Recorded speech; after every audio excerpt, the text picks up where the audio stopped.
അസ്സലാമു അലൈക്കും. അതെ, ഞാൻ വീണ്ടും നിങ്ങളടുത്തേക്ക് വരുന്നുണ്ട് കേട്ടോ.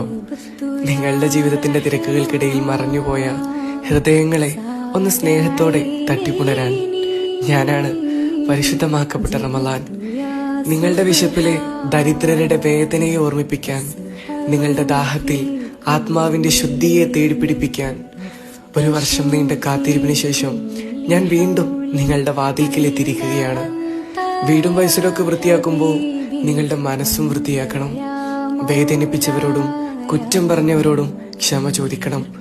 കുറച്ച് ദിവസങ്ങൾ മാത്രം ഞാൻ നിങ്ങളുടെ കൂടെ ഉണ്ടാകും, പക്ഷേ ആ ദിവസങ്ങൾ മതിയാവും നിങ്ങളുടെ ജീവിതം മാറ്റാൻ.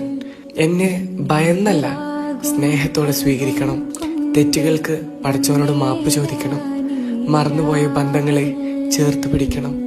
ഒരാളുടെ കണ്ണീരൊപ്പാൻ കൂടെ നിൽക്കണം. രാത്രികളുടെ നിശബ്ദതയിൽ നിങ്ങളുടെ പ്രാർത്ഥനകൾ ഞാൻ കേൾക്കും. നിങ്ങളുടെ ചെറിയ നല്ല പ്രവൃത്തികൾക്ക് പോലും ഞാൻ കൂടുതൽ പ്രതിഫലം നൽകും. അവസാനം ഞാൻ പോകുമ്പോൾ നിങ്ങളുടെ ഹൃദയം കുറച്ചുകൂടി ശുദ്ധമായിരിക്കണം, കുറച്ചുകൂടി കരുണയുള്ളതായിരിക്കണം.